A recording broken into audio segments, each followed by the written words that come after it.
Canva AI image generator. இந்த வீடியோவில் பார்த்தோன்னா இந்த கேன்வா அப்படின்ற சாஃப்ட்வேர் பயன்படுத்தி எப்படி ஏஐ இமேஜ் ஜென்ரேட் பண்ணுறது அதை பற்றி எக்ஸ்பிளைன் பண்ண போகிறேன்.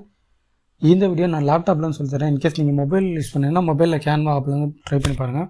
ஃபஸ்ட் கூகுள் க்ரோம் ப்ரௌசரில் போய்ட்டு உங்களுக்கு ஆல்ரெடி கேன்வாவில் அக்கௌண்ட் இருந்துச்சு அப்படின்னா நீங்கள் ஜஸ்ட்டு இங்கே போய்ட்டு கேன்வா ஏஐ இமேஜ் ஜென்ரேட்டர் அப்படின்னு கொடுத்தீங்கனாலே ஃபஸ்ட்டு ஆப்ஷன் வரும், ஏஐ இமேஜ் ஜென்ரேட்டர் அப்படின்னு சொல்லிட்டு வரும். இங்கே போய்ட்டு பார்த்தீங்கன்னா உங்களுக்கு வந்து இந்த இடத்துல ஜென்ரேட் ஏஐ இமேஜ்னு வருதா, இதை கொடுத்தீங்கன்னா உங்களுக்கு வந்து ஏஐ இமேஜ் ஜென்ரேட் பண்ணுற ஆப்ஷன் வரும். இன்கேஸ் கேன்வாவை ஸ்க்ராட்ச்லேருந்து எப்படி பண்ணுறேன்னு சொல்லி தரப்போ இது ஒரு ஷார்ட்கட். நீங்கள் இந்த கீவேர்டை பயன்படுத்தி உள்ளே போய்ட்டு ஏஐ இமேஜ் வந்து ஜென்ரேட் பண்ணிக்கலாம். ஃபஸ்ட் இந்த மாதிரி வந்துடும். இது பார்த்தீங்கன்னா எந்த ஒரு சாஃப்ட்வேர் பார்த்தீங்கன்னா மேஜிக் மீடியா அப்படின்றதுல வந்து வந்துடும். ஓகேங்களா, ஜஸ்ட் இமேஜில் போய்ட்டு உங்களுக்கு எந்த இமேஜ் வந்து ஜென்ரேட் ஆகணும் அப்படின்றத நீங்கள் இங்கே கொடுக்கலாம். ஓகேங்களா, இது டிஃபால்ட்டாக வந்து பார்த்தீங்கன்னா ஏற்கனவே வேறு இமேஜ் ஜென்ரேட் ஆகிருக்கு. ஸோ நான் கவ் பேக்குன்னு கொடுத்துட்டு இப்போ எனக்கு எந்த இமேஜ் ஜென்ரேட் ஆகுமோ அந்த இமேஜை கொடுத்துறேன். உதாரணத்துக்கு எனக்கு வந்து பார்த்தீங்கன்னா டிஜிட்டல் மார்க்கெட்டிங் இமேஜ் வந்து ஜென்ரேட் ஆகணும் அப்படின்னு நினச்சேன்னா ஜஸ்ட் இந்த இடத்துல போய்ட்டு டிஜிட்டல் மார்க்கெட்டிங் அப்படின்னு டைப் பண்ணிட்டு ஜென்ரேட் இமேஜ் அப்படின்னு கொடுத்தீங்கன்னா இந்த கேன்வா பயன்படுத்தி இமேஜ் வந்து ஜென்ரேட் ஆகி வரும். இது வந்து ஒரு ஷார்ட்கட் மெத்தட். ஓகேங்களா, இப்போ நார்மலாக எப்படி இமேஜ் ஜென்ரேட் பண்ண பார்க்குறோம். ஒன்ஸ் இதில் இமேஜ் ஜென்ரேட் ஆகட்டும். இப்போ பார்த்தீங்களா டிஜிட்டல் மார்க்கெட்டில் ஏஐ இமேஜ் ஜென்ரேட் ஆகிடுச்சு அப்படின்னா ஜென்ரேட் ஆகும். இப்போ நார்மலாக நீங்கள் வந்து இனிஷியலாக வரணும்னு வச்சுன்னா ஜஸ்ட் கூகுள் க்ரோம் ப்ரௌசரில் போய்ட்டு கேன்வா அப்படின்ற சாஃப்ட்வேர்ஸில் போய்க்கோங்க.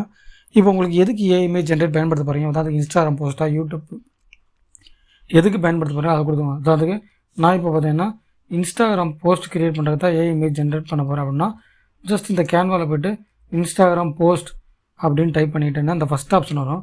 இதை கொடுத்துட்டோம்னா இன்ஸ்டாகிராம் போஸ்ட் நமக்கு எந்த சைஸ் இருக்கோ அந்த சைஸே வந்துடும். இந்த பாருங்கள் கிரியேட் பிளாங்க்ன்னு இருக்கா, இங்கே போய்ட்டு இன்ஸ்டாகிராம் போஸ்ட் வந்து இந்த சைஸாக இருக்கும். ஸோ இந்த சைஸ்க்கு வந்து பார்த்தீங்கன்னா நம்ம வந்து ஏஐ இமேஜ் வந்து ஜென்ரேட் பண்ணிக்கலாம். ஓகேங்களா, ஜஸ்ட் லெஃப்ட்டில் ஸ்க்ரால் பண்ணிட்டு வந்தீங்கன்னா நான் சொன்ன மேஜிக் மீடியா அப்படின்ற ஆப்ஷன் இருக்கா, இதை கொடுத்தீங்கன்னா ஆட்டோமேட்டிக் இங்கே ஏஐ இமேஜ் வந்துடும். இன்கேஸ் மேஜிக் மீடியான்ற ஆப்ஷன் இங்கே இல்லை அப்படின்னா ஒன்றும் பிரச்சனை இல்லை. இப்போ நான் அதை எடுத்து விட்றேன். எடுத்துகிட்டு அப்படியே லெஃப்ட் சைடு ஸ்க்ரால் பண்ணிட்டு வந்தீங்கன்னா கீழே ஆப்ஷன் சொல்லிட்டு ஒரு ஆப்ஷன் இருக்கா, இந்த ஆப்ஷன் கொடுத்துட்டு இங்கே சர்ச் யுவர் கேன்வா அப்ளிகேஷன் இருக்கா, இங்கே போய்ட்டு மேஜிக் மீடியா அப்படின்ற டைப் பண்ணிக்கோங்க. ஒன்ஸ் மேஜிக் மீடியா அப்படின்னா இந்த ஆப்ஷன் ஃபஸ்ட் ஆப்ஷன் என்டர் பண்ணிக்கோங்க. இங்கே பார்த்தீங்கன்னா மேஜிக் மீடியா இருந்துச்சுன்னா ஜஸ்ட் அதை செலக்ட் பண்ணிட்டேன்னா போதும், ஆட்டோமேட்டிக்காக இந்த இடத்துல வந்துடும். ஓகேங்களா, இப்போ உங்களுக்கு இங்கே எந்த இமேஜ் ஜென்ரேட் பண்ணுமோ அதை கொடுங்க. அதாவது நான் வந்து எனக்கு வந்து மார்க்கெட்டிங் ரிலேட்டடாக வந்து எனக்கு ஏ இமேஜ் ஜென்ரேட் ஆன அப்படின்னா ஜஸ்ட் மார்க்கெட்டிங் அப்படின்னு கொடுத்துட்டு என்ட்ரு ப்ரெஸ் பண்ணிட்டா போதும், மார்க்கெட்டிங் ரிலேட்டடாக இருக்கக்கூடிய ஏ இமேஜ் வந்து ஜென்ரேட் ஆகி வந்துடும். நீங்கள் கேன்வான்னு ஒரு சாஃப்ட்வேர் பயன்படுத்தி ஃபுல்லாக கற்றுக்கிறேன்னு வச்சுருந்தா கண்டிப்பாக ப்ளேலிஸ்ட்டை ஃபாலோ பண்ணுங்கள். கேன்வா ரிலேட்டட் எப்படி வீடியோஸ் போட்டிருக்கேன் பார்த்தீங்களா, மார்க்கெட்டிங் ரிலேட்டட் ஏ இமேஜ் ஜென்ரேட் ஆகிருக்கு. இப்போ எனக்கு இது 10th எனக்கு இன்ட்ரெஸ்ட் இல்லை, வேறு புதுசாக இருந்துச்சுன்னா ஜென்ரேட் அகெயின் அப்படின்னு கொடுத்தீங்கன்னா வேறு புது 4 இமேஜ் வந்துடும். நீங்கள் அதை யூஸ் பண்ணிக்கலாம். ஓகேங்களா, இந்த மாதிரி தான் கேன்வான்ற சாஃப்ட்வேர் பயன்படுத்தி ஏஐ இமேஜ் வந்து ஜென்ரேட் பண்ணிக்கிறது. நீங்கள் அந்த கேன்வான்ற சாஃப்ட்வேர் பயன்படுத்தினா ஃபுல்லாக வீடியோ டிஸ்கிரிப்ஷனில் லிங்க் கொடுத்துருக்கேன், செக் பண்ணி பாருங்கள். இப்போ எனக்கு இந்த இமேஜ் பிடிச்சிருக்குன்னா ஜஸ்ட் இந்த இமேஜை சூஸ் பண்ணால் போதும், ஆட்டோமேட்டிக்காக அது வந்து இங்கே வந்துடும்.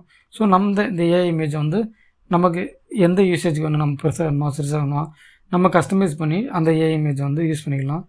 இப்படி தான் பார்த்தீங்கன்னா கேன்வாவில் 2 டைப்ஸாக வந்து ஏஐ இமேஜ் ஜென்ரேட் பண்ணுறது. இதில் உங்களுக்கு எந்த டைப்ஸ் வேணாலும் ஏஐ இமேஜ் ஜென்ரேட் பண்ணிக்கலாம். கேன்வா பற்றி ஃபுல்லாக கற்றுக்கிட்டுச்சுன்னா கண்டிப்பாக ப்ளேலிஸ்ட் ஃபாலோ பண்ணுங்கள். தேங்க்ஸ் ஃபார் வாட்சிங்.